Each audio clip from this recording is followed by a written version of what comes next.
Hello, আসসালামু আলাইকুম guys. আজকে দেখেন দই বানালাম বাসায়।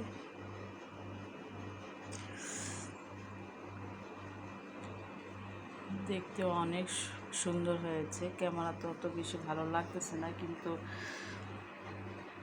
বাস্তবে অনেক সুন্দর কালার এসছে। এটা আমি গাভীর দুধ দিয়ে বানিয়েছি। বাসায় প্রতিদিন রোজ করি, ওই রোজের দুধ দিয়ে বানানো হয়েছে।